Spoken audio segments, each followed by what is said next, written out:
So types of questions, right? So there are two types, basically. One which is one line requirement, okay, and the other is more specific design questions, right? So we will talk about the specific design questions. Now, you would have seen the modules that we have covered so far. You would have design, which is the module 1, design. So this gives design principles, general pointers to how you go about design. So in this context, the questions will be about design principles and how you apply them in the given problem statement. And there are other modules, modules 2 to 4, which are specific to the CPU, the OS, and maybe the programming. So some questions may be design questions within these contexts, specific to a particular CPU architecture. How do you design something, or given a particular synchronization requirement, how do you design, or programming, etc. So I'm going to restrict today to design principles based questions, cutting across CPUs, operating system, program, overall product level. Okay. So one of the most fundamental questions is about designing state machines, right? Now, state machines are very fundamental for embedded systems, because embedded systems are reactive, event-driven systems. So the behavior is, it's waiting for some event to happen, and then there is a processing happens. And of course, from the time the event arrives to the time the response goes, the response time is real time. Now it could be hard or soft real time. So designing a state machine should be a typical question, and we have an assignment problem also for a specific product. So what are the things that you would do in a state machine kind of design, right? First thing is, I assume you have gone through what a state machine is. So the state machine basically consists, how do you identify what is to be in the state machine, finite state machine. So the thing is, sometimes the question may be very explicit. So design a state machine. So then, so it is easy to think from the design state machine point of view, from the behavior expected of the state machine. So you would have what constitutes a state, and what are the transitions, etc. So you will start thinking straight away in the design on the states. What are the states, and what are the events or transitions driven by events? That is very easy to understand. But there are many situations where they may not mention the word state machine, so it will be most likely implicit or hidden. So this is where you need to know. So this is a more tricky question. Basically, they don't tell you the word state machine, so you need to think state machines. This is where your past experience and how you understood state machines, when to apply state machines, etc., comes into picture. I'll give you an example here. For example, you are asked to design a keyboard or some keyboard debouncing software. Okay, now debouncing software, let me draw the picture. So let's say there's an input signal, and this is time, and this is a signal. So it may be two states, low or high, right? It's an electrical signal. So this is low, high, with various voltage thresholds. So normally it may be high, and then in a clean signal it will be like this, and then it may be released again. So this period is This period is when it is pressed, and this is off or not pressed. So there are two states you can think of.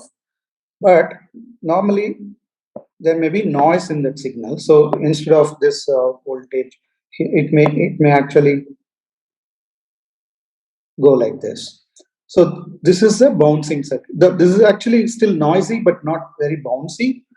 The bouncing happens when you have something which processes this. So you don't know whether it's high or not.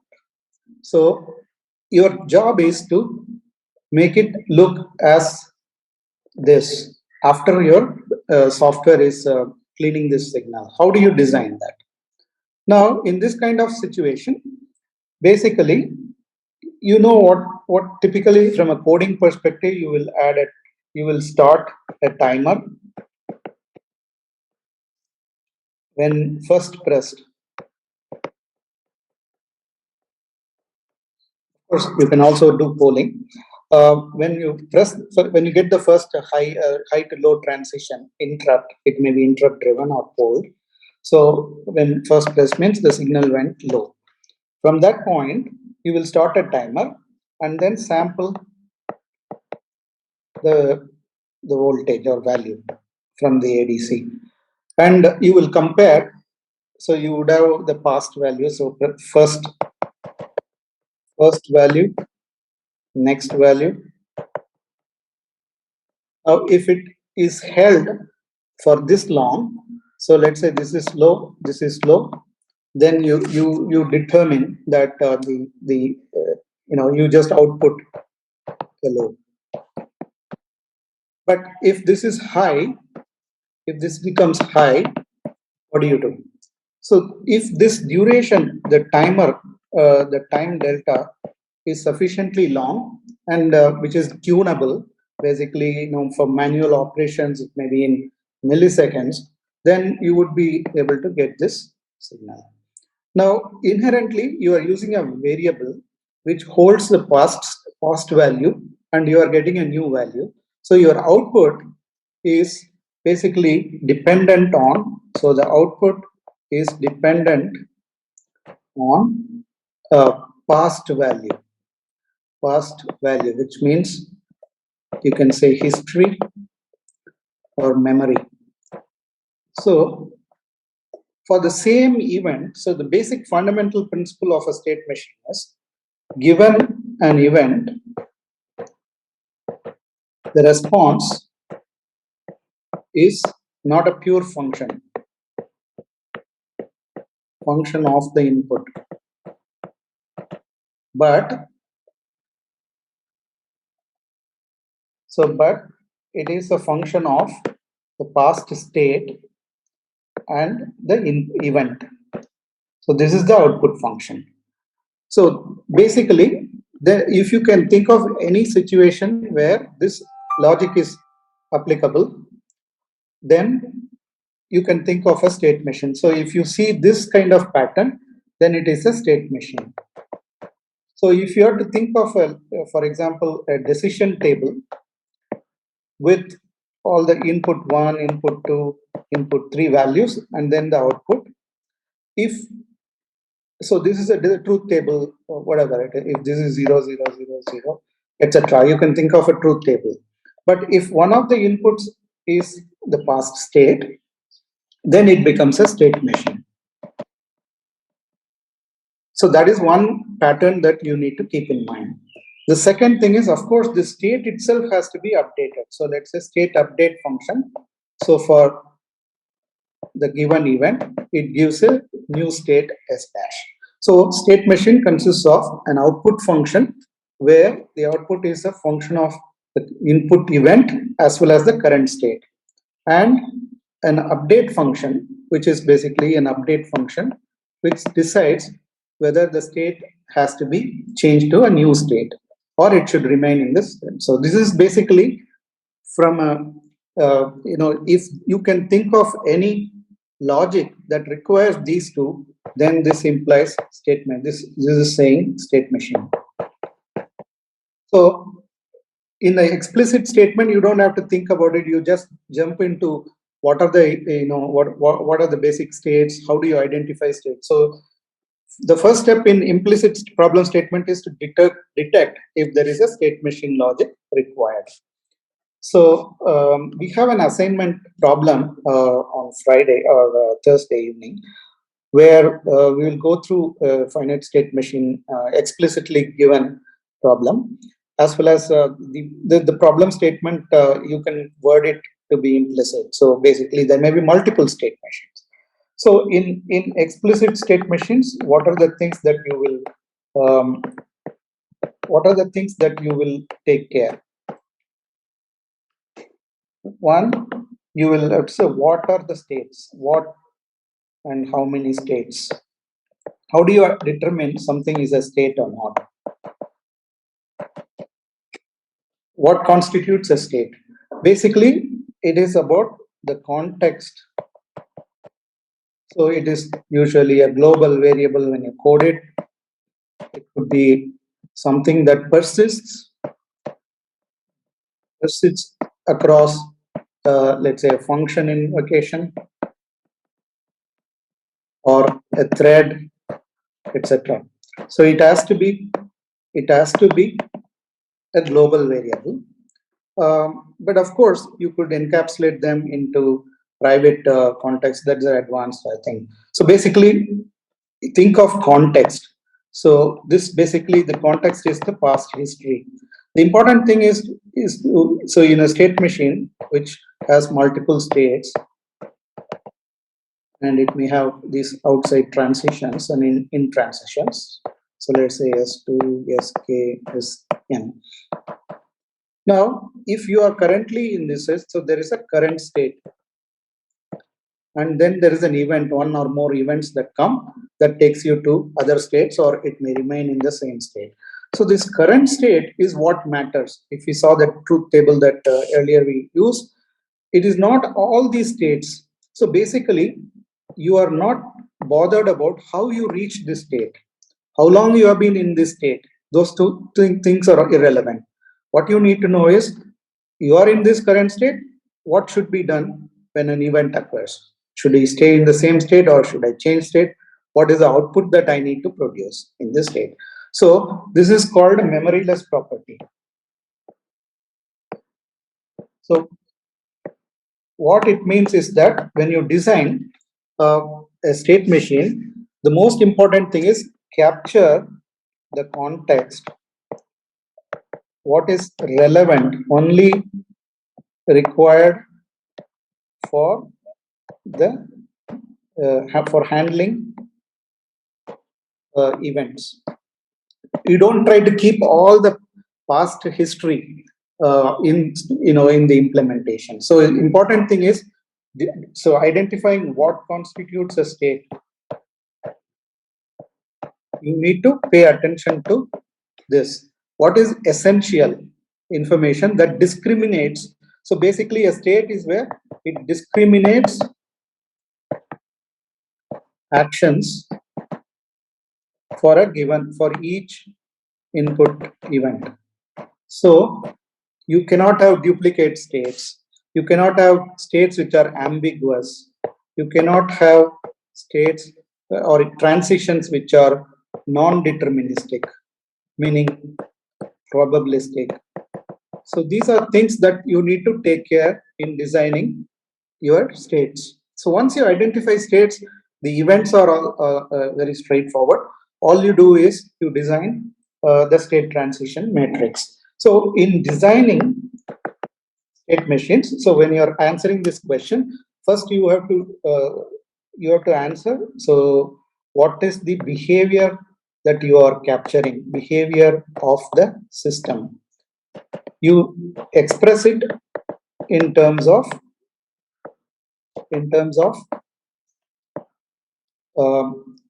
the behavior of in terms of responses to specific events, and that response is conditional on current state. For each state you have to do that. So you have to articulate this, and you can do it initially you can do it in English and then translate it to a state transition matrix. Basically, you can just lay out. Maybe you can choose states uh, in the column and events in this, and then you can have update functions. So this is next state and maybe action. So you can write it in this form. This is a formal description of the state. So it's important that while answering such questions, you use standard formal mechanisms like state transition matrix. Now this is so the state transition matrix is a is a formal representation of the FSM. It does not mean your implementation has to be that.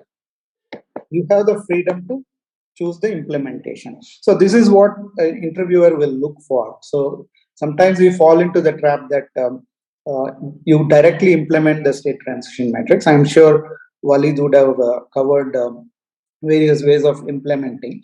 For example, you may have very sparse matrix. That means very few events. So in each state, there may be a couple of events, and then those events may not occur in other states and so on. So you will end up with. So by the important thing about the state transition matrix is once you draw that, you will immediately know how the events are clustered around states. So clustering around a few states. So that should give you clue as to how you want to implement. So you have various options of implementing. It could be nested, if, or switch kind of statements. Now again, you may have a condition. This is called the discriminant, right? The discriminant can be on state or event. So you can have a if current state, and then you have case whatever state 1, state 2, etc. If or switch, whatever. You could also flip it and say, okay, in this you will say which event happened, and then you take the action. You can also flip it and then use a switch on event that has arrived, and then your response is based on case state 1, state. Sorry, I'm using switch here. So case S1, S2, and so on, and take the action. So this is typical, right? Now, by looking at the state transition matrix, you will be able to decide which one is, easier to read and understand. So the important thing is when you implement it, understandability of the code is important of the implementation. So moment you see the state transition table, you should be able to know which one would be more cluttered and which one will be more clean. So that is one of the primary criteria, because performance and etc. are secondary. The understandability of code is more important when you implement such state machines. The second thing is, of course, when you have designed something, what rework is required if a new state is to be introduced or new event. New event is not big deal. Whenever a new state has to be introduced for any requirement change, how much rework is required, how much recoding is required, etc. So how easy it is. So this is the second aspect of your design. You need to, for example, if you directly implement a state transition matrix, direct implementation, then you will add a column and populate the data populate the column cells with, let's say, a pointer to the functions that handle the state, functions handling the state transitions. So this is direct implementation. So it basically it means the rework is just adding more data. Of course, there are performance implications you need to worry about because you may have a lot of function pointers and then again sparse metrics and so on. So basically, one of the questions, definitely you can expect is in either explicit form or implicit form, a state machine design. So before going to the other things, I would like to take questions. Are there any questions on this problem?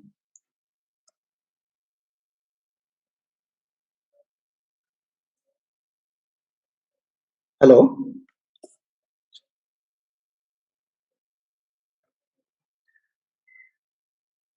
Hello? Yeah. Should I mute? Is everybody unmuted or? Yeah, go ahead, Ramji. No, I don't have anything in it. I'm sorry? No, I don't have any specific question. Go ahead. Okay, so was that clear? So you can expect Yeah. definitely a state machine question, and what kind of state machine, etc., maybe varying. But the principles are: do you identify the state machine? Do you identify what constitutes the state? What, and then of course the formal representation of that state machine. So you are communicating with the interviewer. So you need to use the standard ways of communicating your thoughts, and the state transition matrix you must draw on the whiteboard. And then of course the conversation may steer towards analyzing the state machine. So you might have missed out some transitions. You might have. So the idea of formal representation is to analyze: are you are you capturing all the events? Are you capturing all the states in which the event can happen? So it forces you to think on whether the completeness of your logic. So you need to spend some time on the saying that this is captures all the events possible in various states, and then you move on to optimizing it or implementing it directly in the code. Okay, so if there are no questions on that, I'll go to the next possible question. So the second question would be designing, let's say, since embedded systems would have a lot of input IO data handling. So you may be asked to design some driver software for a specific device. Now you're talking about driver design without any context of operating system, right? You may have Linux specific driver things or RTOS specific or bare metal. So this context may vary, but in general, we are worried about data handling. So here is, let's say, a device which is having two interfaces, and this is the outbound interface and this is inbound interface. So let's say this is UART and this is some wireless interface like Bluetooth or Wi-Fi or something. And then here is your software that needs to handle data movements between these two interfaces. So it's an abstract version of anything that you can come up with. It could be that your expectation here is efficiency.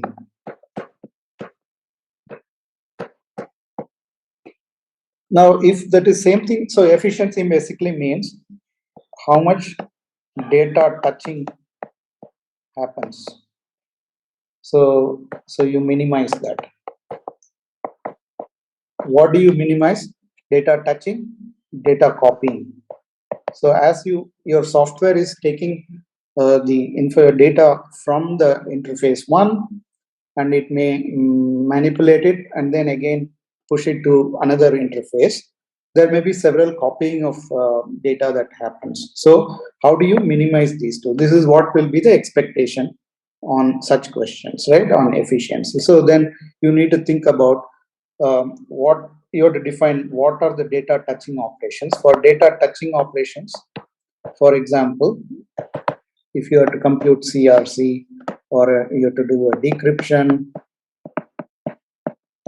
or you may have to do some kind of permutation, some error correcting codes. These are data touching operations. Typically, there may be hardware accelerators or engines for that. So the question is, are you aware of that in the given problem, and would you be able to suggest, because these are best handled in the, so if you have in the data path, however, not so typically CRC encryption decryption are available in the protocol hardware. It may not be available in some other hardware. For example, if you're accessing a disk, there may be some error correcting logic there in the hardware, but there may be other data handling operations which you may have to do in software. For example, format conversion. So if the other thing is NDNS conversion. So these are things that you may have to do in software. So the point is, how do you do them efficiently? So efficient data touching without order in software. So this implies that most of the things will be, do you have, so you have to have a standard NDNS aware logic. So is it necessary? Is it necessary to translate NDNS?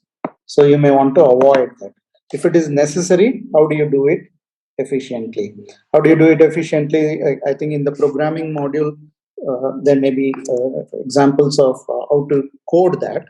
You may use techniques like casting, pointer casting, or unions, and so on.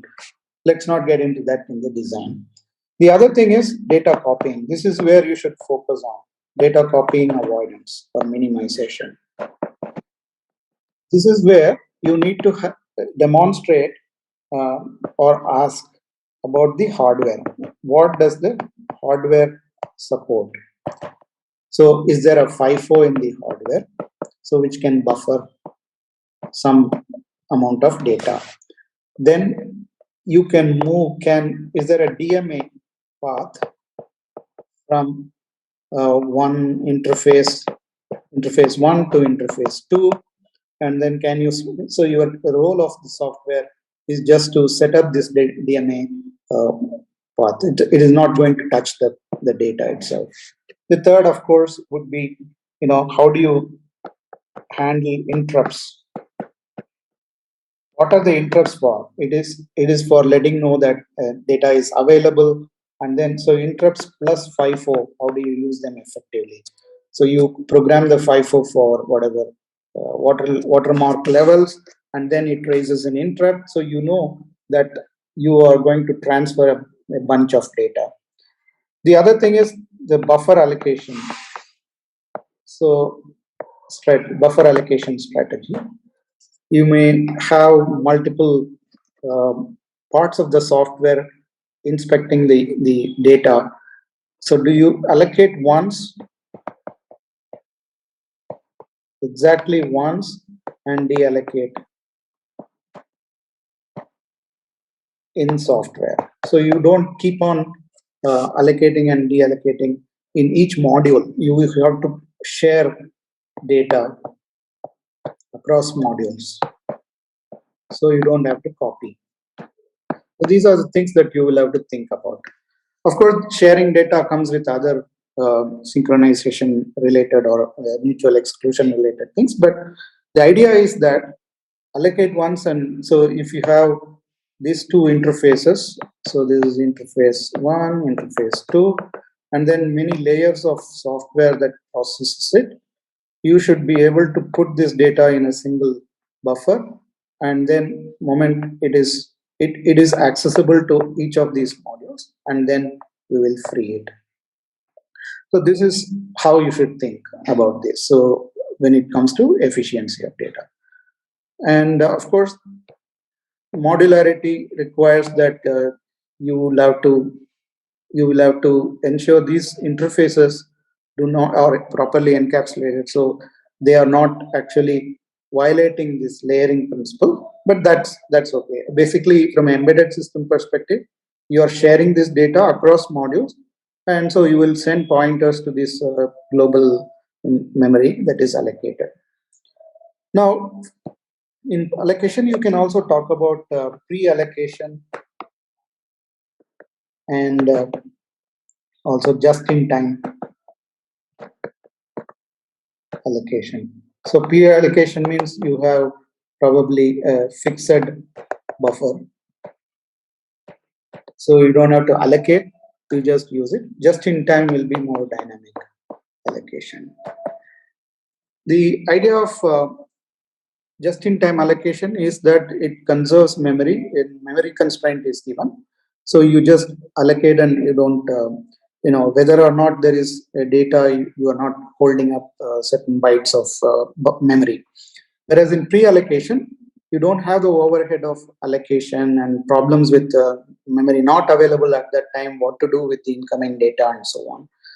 Both techniques are applicable. So in general, what happens is when data comes in bursts, so you have to understand that data arrival is in burst, and then you may allocate for a burst. So this is a combination or hybrid strategy for a burst. So you don't free the buffer immediately after one packet or one unit of data is processed. You may recycle it. You may have once there is an quite the data is not there, you can be allocated. So these are very advanced techniques. So basically, these are the things that if you have used before, you should demonstrate during the interview. So this basically tells that you are aware of various design techniques for optimizing for performance. Of course, coding techniques come later. You may be asked to implement one or two of these techniques. So this, to summarize, the second kind of problem will be these kind of efficiency designs um, in terms of handling data. Any questions on that?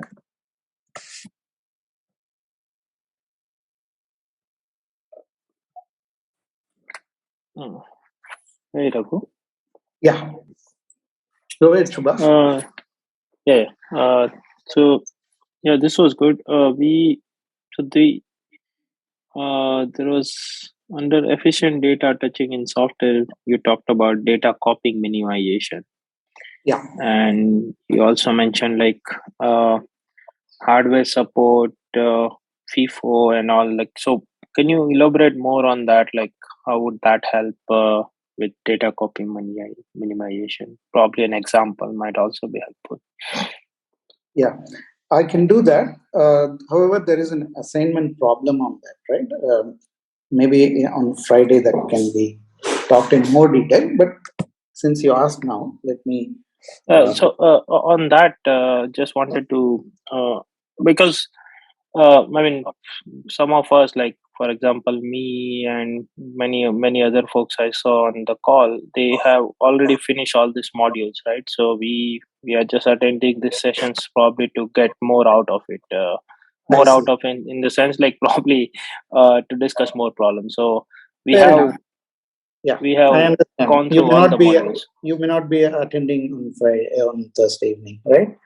That's what Right. you're. So we probably attended a similar session earlier. I'm just setting the context here. So for the question. Okay. Okay. Understood. Yeah. So basically, let me give you a brief answer. So let's say you have a network interface. Okay. even a UART, for example. So what is the software interface from such devices? So there will be some status registers, which indicates whatever status of the, and of course control registers will be there.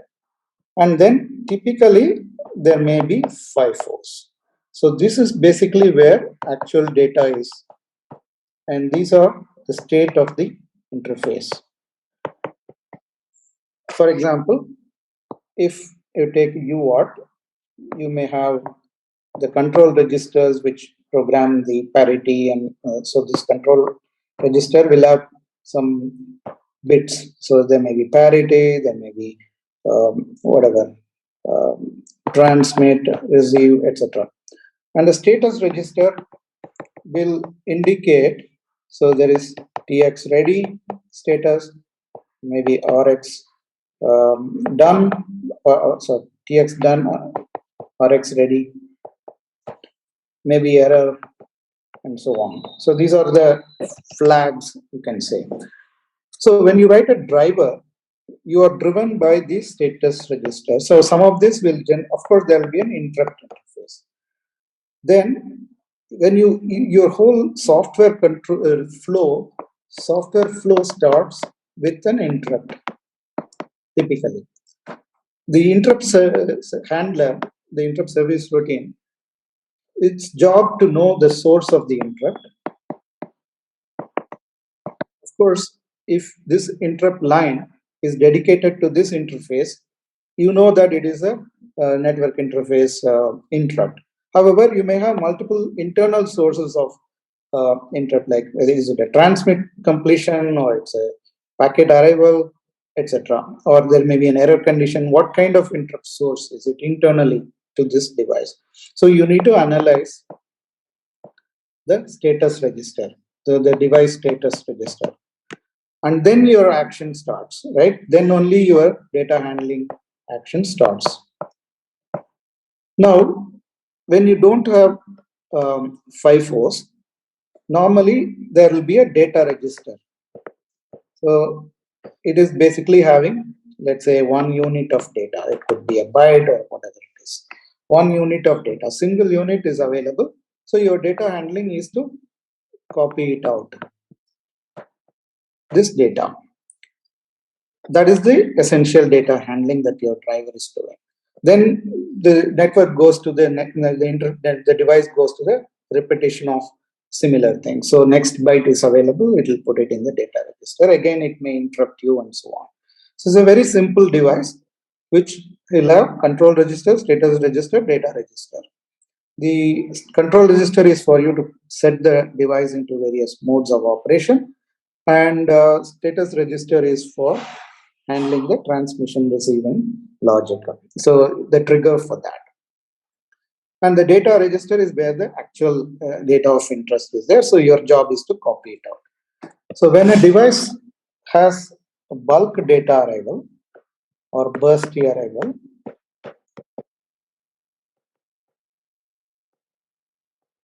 repeated interrupting is not very good, because it basically, from a CPU perspective, each interrupt is basically context switch. So it is waste of just you finished one unit of computation and then interrupt comes again and so on. So this is computation and then interrupt handling. This is not related to this device. This is main logic, and this is the network interface logic. So your basically you are making context switches frequently. To avoid that, it would make sense to, so basically any overhead like context switch has to be amortized over multiple data, multiple units of data. That is the idea, right? Whether it's at the interrupt level or it's at the buffer allocation level. So the whole idea is anything that you do, so the data comes asynchronously. There is a context switch overhead. you need to amortize over multiple units of data. So then it makes it more efficient, right? So the ratio of overhead to actual useful operation is better. That is where the FIFOs come in. So you may have a transmit FIFO, a receive FIFO, typically, where the multiple units of data is, so multiple data units is stored. Of course, the control register may tell you, the status register may tell you number of units is available in the status register. So you will get a single interrupt, and the interrupt handler will look at the status register like before. So the ISR will look at status register, device status register, and say source of interrupt, and then number of units of data. First, for transmission, it's not the case. There is for reception, this is the case. So number of units of data available, so that the handler can then do the data handling for all the So basically, a FIFO is just a hardware buffer, right? FIFO is hardware buffering. And the advantage of this is it is done in hardware, it is real time. So this is very, very fast. The question is, this is limited because it is hardware buffer, it is limited. So this is where the software data handling is an extension of the hardware handling. So because of this limited, so you have to view this whenever there is a FIFO available, the software is an extension of the hardware buffer. So you need to either consume the bytes in the hardware buffer, FIFO, or you have to copy it elsewhere. So the better thing is to consume it. So the option 1 is to consume, option 2 is to copy. So that then you don't lose the next packet because the FIFO will be overwritten by the hardware. So that is the idea of hardware FIFO. And because if you have to copy, you have to copy from the device to memory. So there the DMA can help. So as part of, so again, basically this is different from copying using CPU. Why this is first? This is a hardware aspect. This is a software. So you will have a read followed by write here. Here this is a transfer in the bus, at the bus level. So this is at the bus level read and write. So the DMA controller, it's acting like a very dumb CPU. All it does is initiates a read on the address of the FIFO and the write on memory address, target destination memory address. So it's a very dumb read-write loop implemented in hardware. Of course, the bus is unavailable to the CPU at that time, but that is a different. So that is why it is called cycle stealing. So it's stealing the bus cycles from the CPU. Of course, there will be a protocol between the CPU and the DMA for arbitrating on the bus. So there is a DMA request, and then there is a response to that, and so on. So this is desirable when the hardware supports. Typically, when a FIFO is supported in a hardware, so normally FIFO is coupled with a DMA channel. So you can look for this all the time, especially for maybe not for a UART kind of device, but for a network interface, this is very typical. And of course, you can do CPU-based copying also. If you have, so the basic thing is then you do time-critical operations in ISR, and then these data copying operations in a thread or an application thread or a driver thread or a task in the case of an RTOS. So that's basically how you would structure this, because you don't want the ISR to be doing the copying loop, because then it prevents other interrupts to happen. Does it explain what you wanted to hear? Yeah, I mean, this was very, very detailed. Thank you, thank you for this. So this was in the context of data copying, right? So you mentioned like, so there are two options, right? Either you consume, so when the interrupt fires, indicating the certain level of FIFO is reached, filled up, then you either consume or you copy. But if you want, so if the efficiency of data touching is an concern here, I mean, there is no other. I mean, consuming is one option where you just on the fly you consume it, don't copy it. Like just read something from the FIFO and. But if you, let's say in case of a UART, you are getting some data. Let's say UART is connected to some Wi-Fi card or something. Then you have to copy that data, right? There is no other option, right? To pass it to the upper layer, right? So Yeah. So consume, I'm using in a loose sense.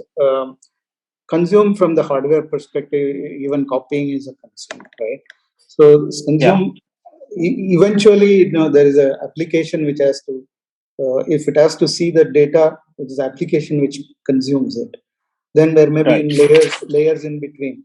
So there is no strict definition of what consume is, right? Now that is a function of the application. So you definitely copy it, but from the hardware perspective, from the freeing up of the FIFO perspective, you consume, you basically are not losing that data by either consuming or copying, and therefore it is free to overwrite the data. In fact, hardware will overwrite. It is up to you to decide whether you want to lose the data or not, right? So Right. Okay. And the data copy minimization, we had another point was like the DMA between two interfaces, right? So for example, I was thinking, let's say if we have a use case where say we are downloading some data from network and some file, say a video file, and copying it to the flash memory or the storage underlying. Is that an example where you would do DMA between those two? I mean, well, you because could, you otherwise we could, would copy. Yeah, go ahead. Sorry. you could, but provided there is no manipulation of data required, the formats and so on, right? The protocol, some of the protocol headers may be part of the lowest layer packet. You may have to strip them off, and then you may have to store the pure data. So you cannot do DMA in those cases. But Right. there's one other aspect. I think we will talk about it on Friday. It's about switching between kernel mode and application mode, and therefore what needs to be handled in the kernel. If you're going to store the data into a storage device, then you could optimize by not doing this kernel application boundary crossing. So some of those techniques are useful. Yeah, but pure DMA transfer is not likely unless it's a very simple interface hardware where you are just, you're a router kind of device, right? We will talk about that router example there, where you could potentially move from one interface to the other. So you will have multiple network interfaces. You could move the data. You're just doing a routing function. So there it is possible. But if you're doing a generic uh, generic computational operation, you may not be able to do that. Even if you, for example, application gateway, level gateway. So in network, routers is a very dumb device, a very low level. It's just a packet forwarding device, but you may have application level gateways which will do a lot of other processing. You will have to do all those things. We'll talk about it more detail in that assignment context. Okay. Okay. Any other people have any questions? I'm not seeing any hands raised, so hope it was clear. So the third kind of question that will come is about doing time critical or deterministic design. Design. So you may be asked to design for a specific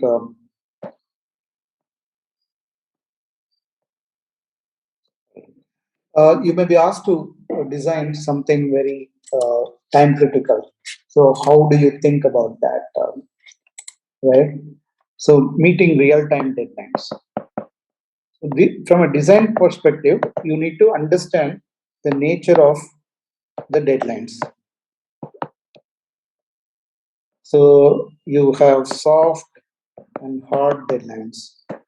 Some are periodic deadlines, some are sporadic.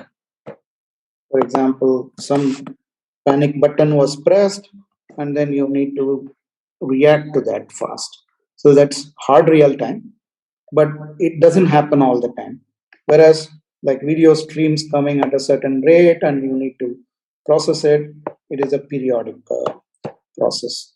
So how do you analyze? So there is basically analysis is the important part of such a design. So do you understand the nature of this?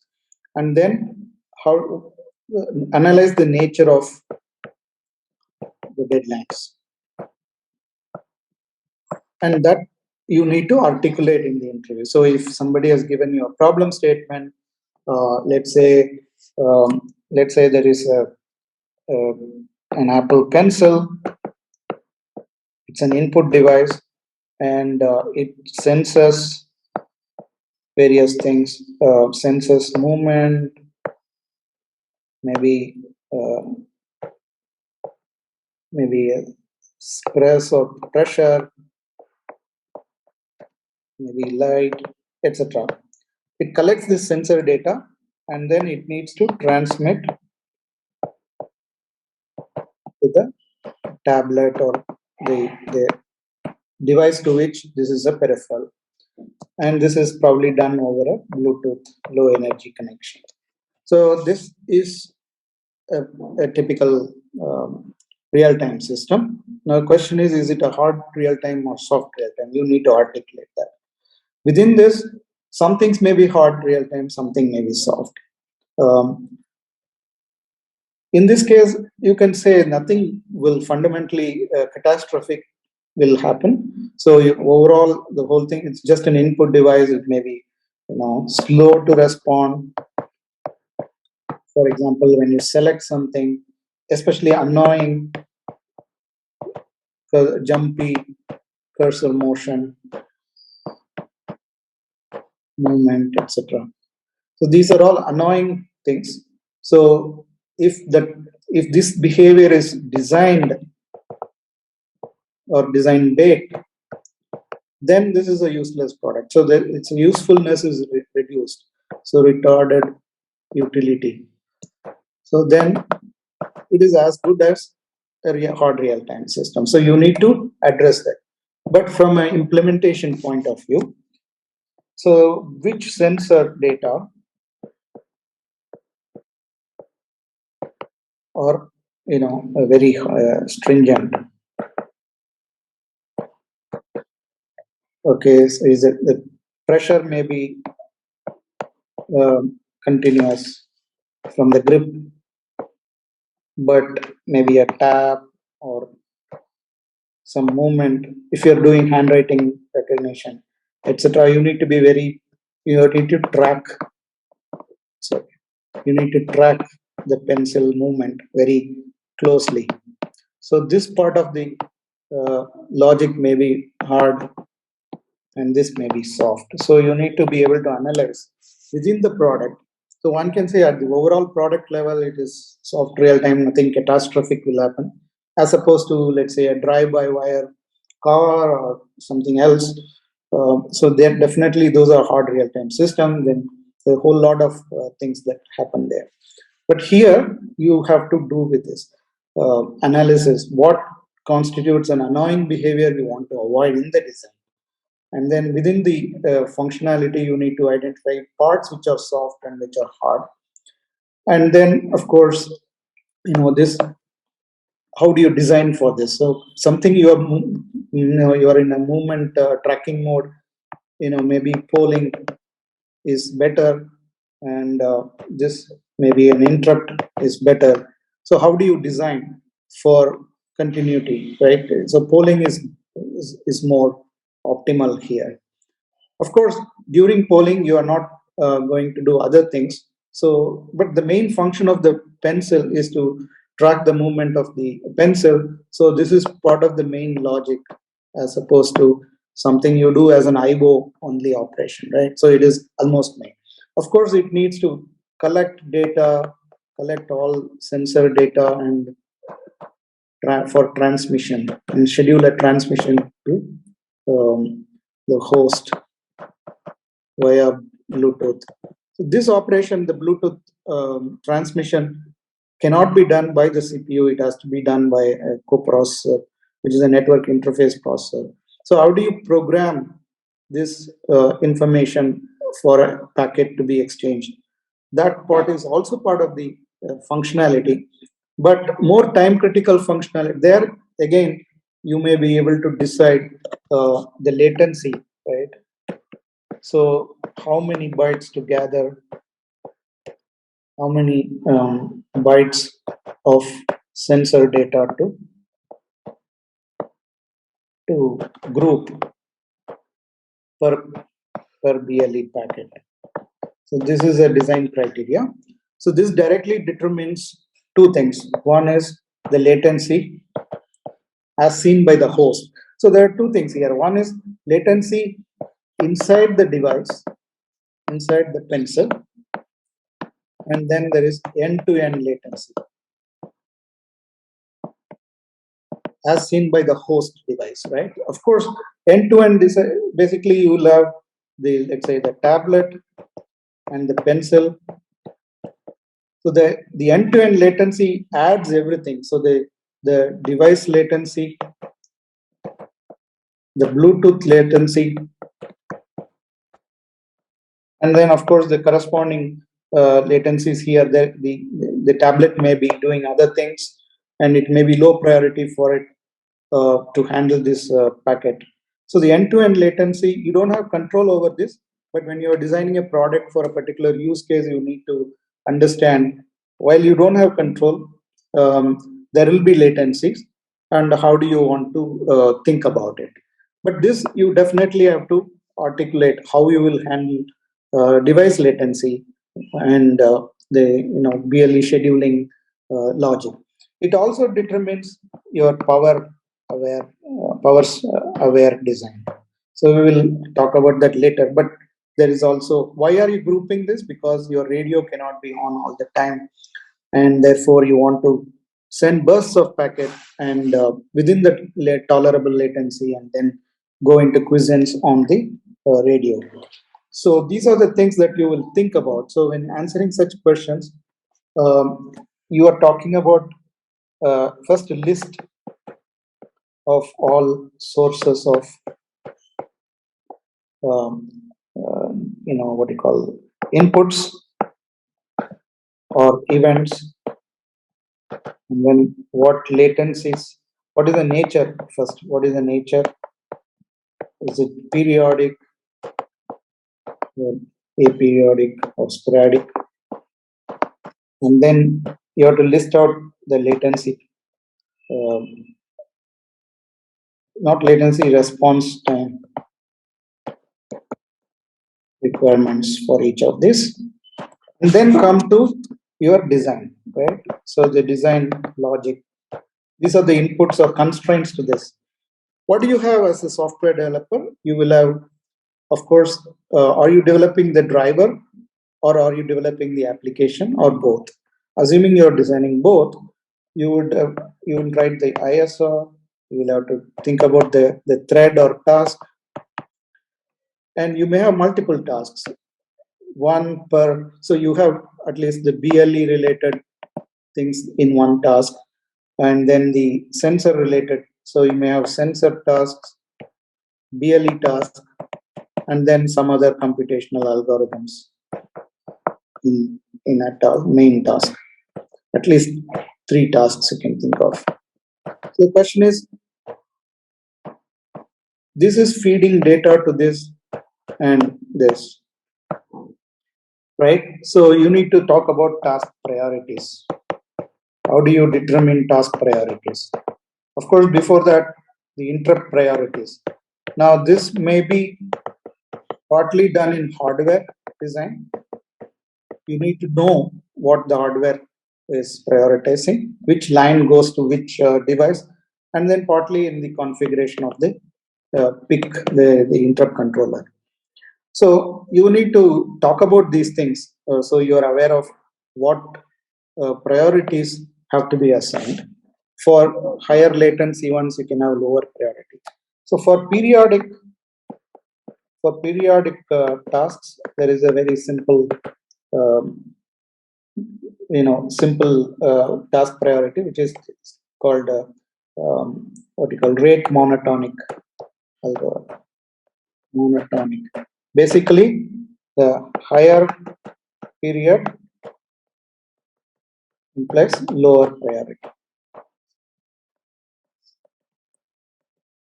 This is a common sense thing, and it is proven to be optimal. So this is a static priority allocation technique, and this is proven to be optimal. So you may want to, like, suggest that for keeping things simple, static priority allocation is good, and it is proven to be optimal in terms of meeting the deadlines, provided there is sufficient capacity in the processor. Then you have earliest deadline first algorithm, which may be useful for dynamic priority. It's also optimal, but it is more complex because the priority is dynamic. And so you can say when you would use what, in what kind of situations, static priorities. If most of the computations are periodic, very few things that are in a pencil kind of situation, that's very simple. And dynamic priority is required for very dynamic, unpredictable kind of workloads, arrival, etc. So you should be able to talk about various scheduling priority assignment techniques if it is relevant for the particular product that is. So your judgment. So there are two things that are you're communicating. One is your awareness of these things, and second is your judgment on when you will use what. Now, this you will have to. This is where the conversation. This is okay. There may be some probing, but here is where you expect some kind of arguments with the interviewer. So you need to have facts to defend your judgment, and you can be forthright when you don't know. The other thing that you would want to talk about is your knowledge of concurrency and its limitations, right? Raghu, Yeah, sorry. can I interrupt you? Can I interrupt you now? Yeah, Sorry. yeah. Okay. So the I mean I so we on the real time, right, requirement, whether it the nature, I mean the whether the deadlines are soft deadlines or the hard deadlines.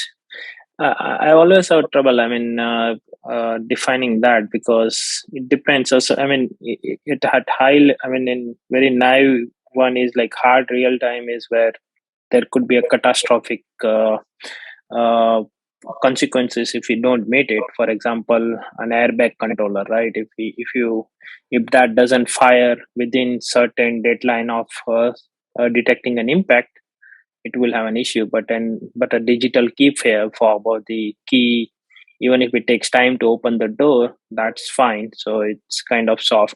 So is hard, so soft is kind of okay, but is hard always defined in terms of catastrophic? Like, what would be a hard real time requirement in case of a pencil, like an Apple pencil?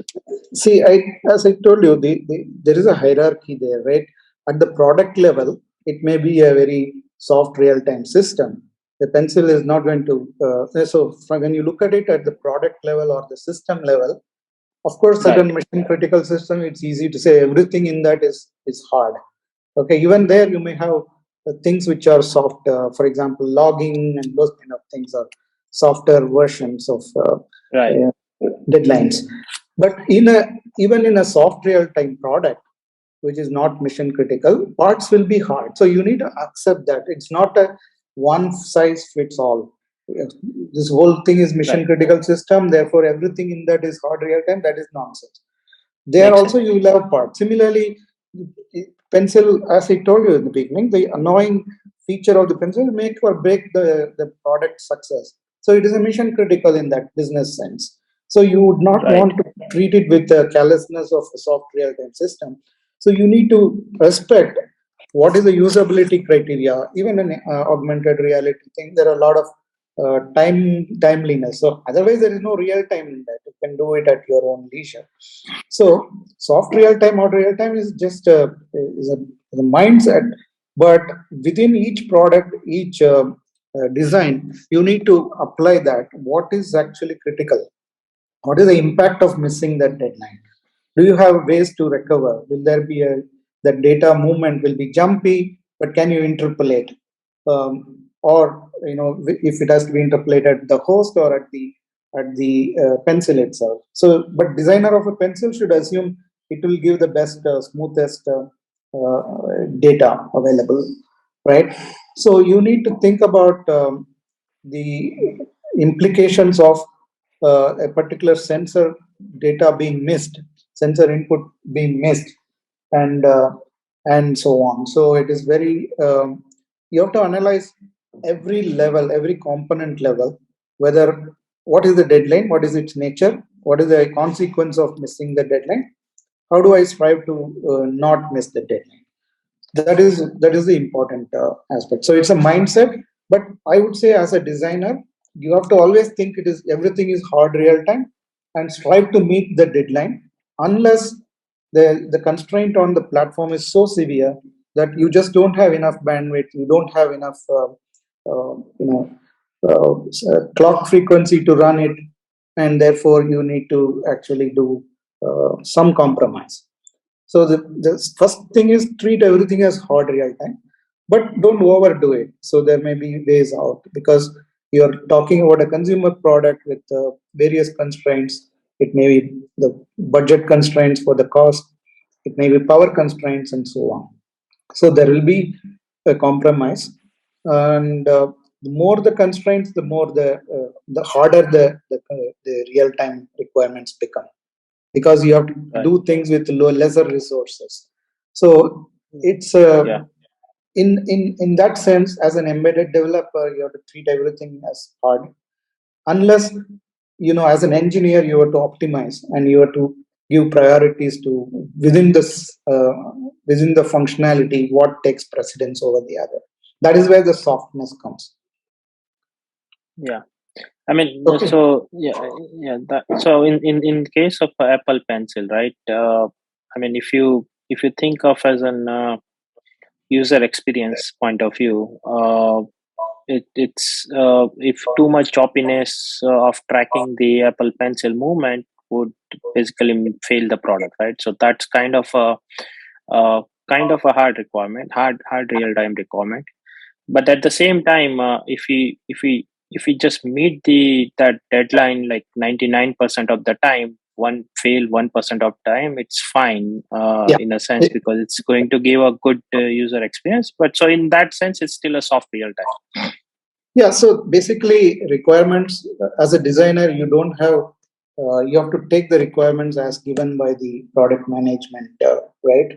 And strive to meet that and negotiate. So, this is part of the things that you negotiate with them that yes, it will not be jumpy, but you have to quantify that, like what percentage of time it will not.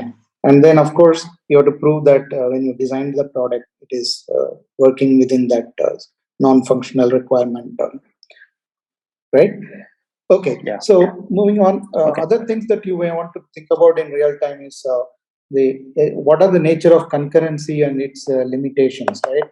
So what can happen simultaneously? So, or what can be the sequence of events that needs to be handled together? Um, so you need to pay attention to that, and then the idea of synchronization and maybe mutual exclusion, etc., which are all resulting in blocking behavior. So this will directly contribute to your uh, real-time response. So if something is blocked, then it may be less responsive. So you need to be able to analyze the impact of synchronization, locking, etc., into the real-time response.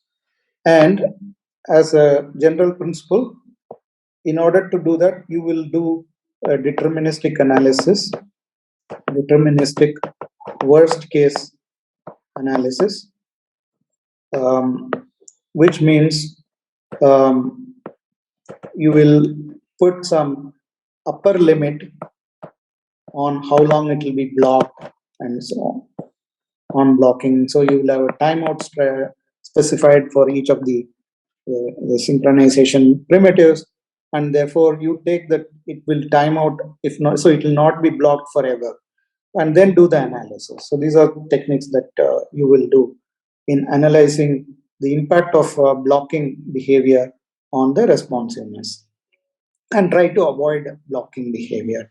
So you may have to harmonize some of the computations, like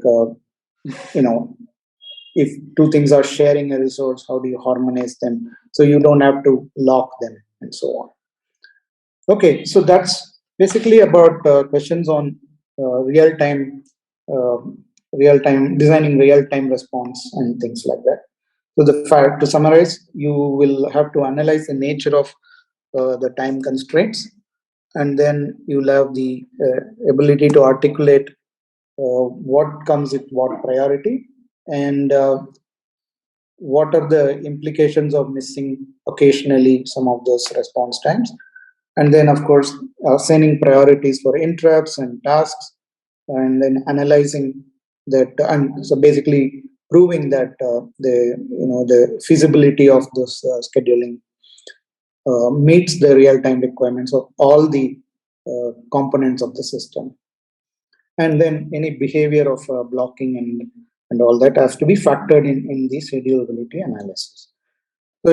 So you have to think in those sequence that it's not hard, soft, all those things, but you need to articulate this is critical, non-critical in this context, and then say therefore you will give higher priority to this, and so on.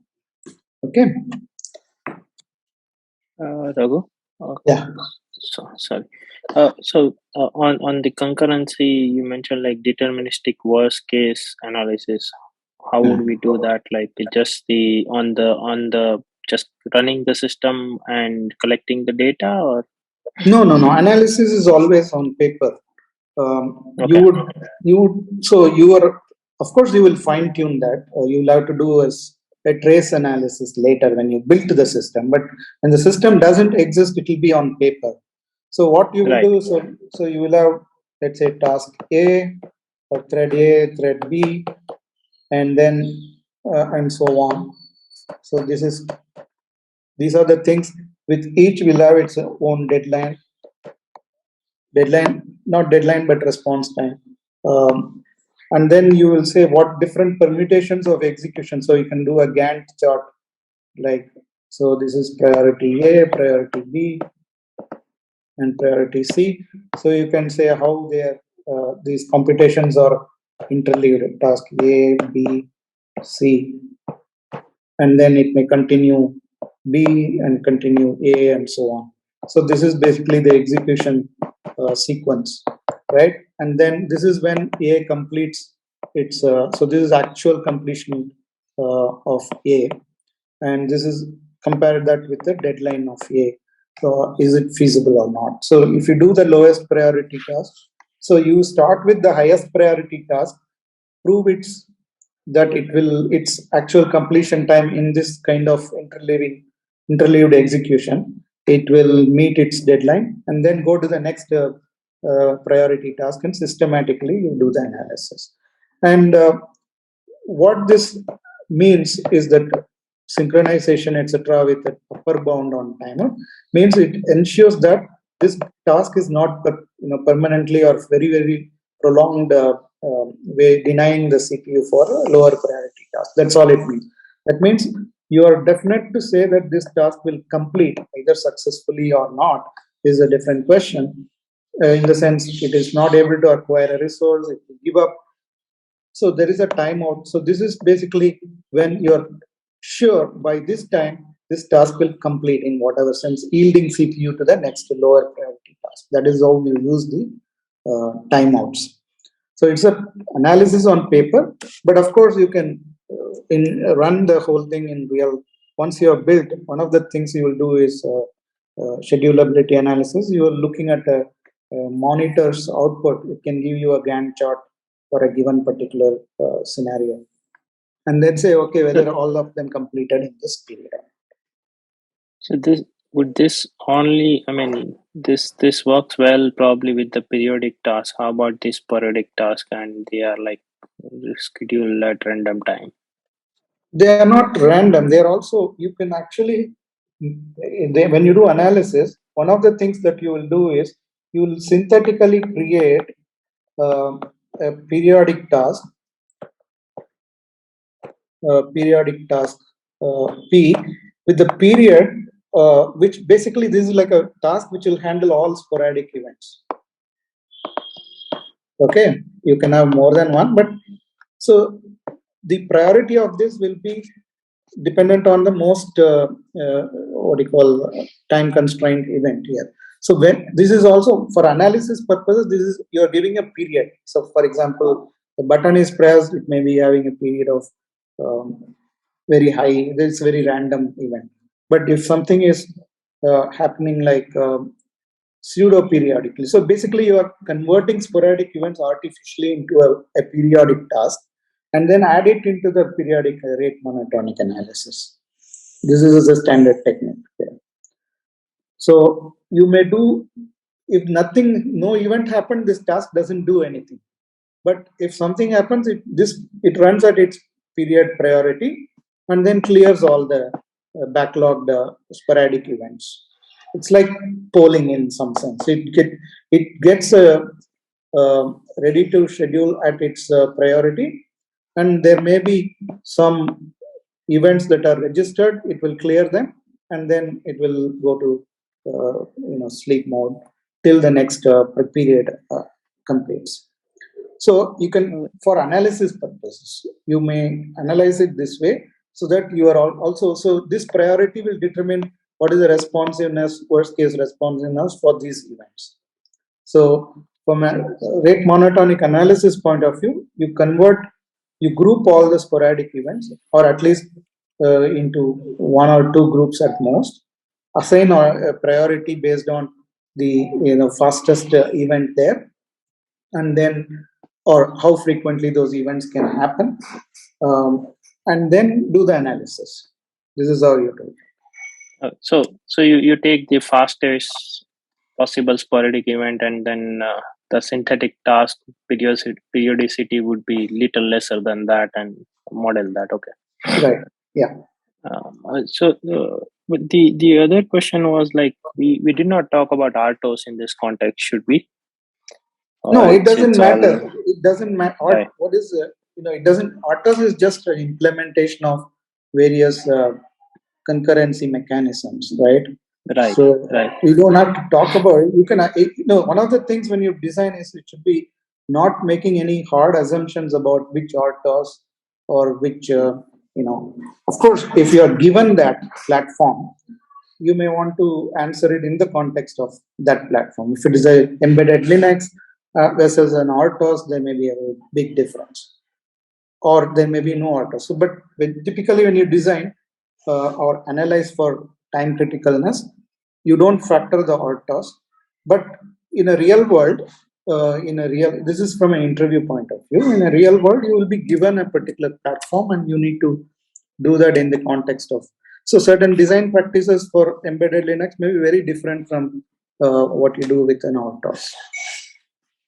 Okay. I mean, I was thinking like at the end of this discussion, we might lead to some RTOS discussion as well. So okay. No, there is a Uh, separate module on RTOS, so I don't think it is. And then we won't do justice to other questions, so I wouldn't. right. And it doesn't matter, really, it doesn't matter what RTOS or what mechanism. Do you use pthread or you use something else? Yeah. It doesn't matter. So from a design No, perspective. no, I wasn't saying like we will discuss here. I was just saying during the interview, once you go through all the steps that you mentioned, then probably it might lead to some RTOS discussion. So I was just okay.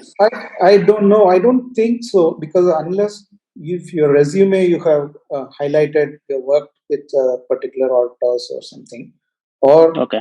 that knowledge is important for the job role. So that context has to be there. Otherwise, conceptually, it doesn't. I don't think interviewers will care which RTOS, which thread package that you use. Okay. Yeah, yeah. In my case, I have mostly embedded Linux background, and maybe so. One question on that: do you recommend any resource on RTOS? I'm just curious to learn more on that, like or real time systems. Like, do you have any specific resources that we should refer? Because we haven't covered the real time systems or Right. specifically in that. So See, you can Google for free RTOS. I think there is even a book, and it's available. Source code is available. Earlier, there used to be that micro COS. There was a book on that. I can jog my memory and maybe share it somewhere. okay, Okay. So the thing is, sure. you can Google for free RTOS, and you may get a lot of online resources. And it's as Okay. simple as it gets. Free RTOS, you can actually download and try all the mechanisms there, and it is used widely in many products. Even there is a safe RTOS, which is a version of free RTOS hardened for medical and other time critical applications. Right. Then you Yeah, can I also think look VxWorks and all that, but they are commercial ones, so it may be more complex. They may have more features, but fundamentally, from a concept point of view, free RTOS should be good enough. so. Any free art to download the code or just any book There may around be a free lot of RTOS fine. tutorials also, Yeah. book also on free RTOS, I think. Okay. You can even see how they are implementing various mechanisms like locks or semaphores or whatever. You can look at the code and understand how the scheduler does context switching, all that you can see. So you can learn a lot Yeah. about how they implement. So the more more Yeah. than how you use them. Now, how you use them should be independent of which RTOS. And free RTOS is microkernel, right? So that is also. I mean, I worked on embedded Linux. Linux is mostly monolithic kernel, so Yeah. that would also be interesting to learn, right? Maybe Yeah, how the it's very microkernels. simple. It doesn't use too much advanced memory management and privilege levels Right. and so on. Very basic. Okay. Yeah. All right. Thank you. Okay, so the other question that may come is a power-aware design. Basically, or you may be asked about power-aware design. So there may be questions on that.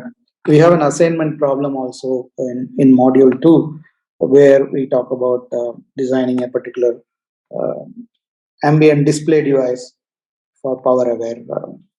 So here, what you need to understand what are the things that if you are given a product like a battery operated product or a wearable product. So generally it is applicable for battery operated products. So your where you are as a software developer, what are you expected to cover in the answers? One is basically an appreciation for what the hardware handles are. For example, for power management, right? So do you first understand the clock frequencies available, the relation between the frequency and energy power equation, right? So higher you can generally know higher the frequency, the higher the power consumption. But the question is, if you have a you should know how to profile your computing tasks.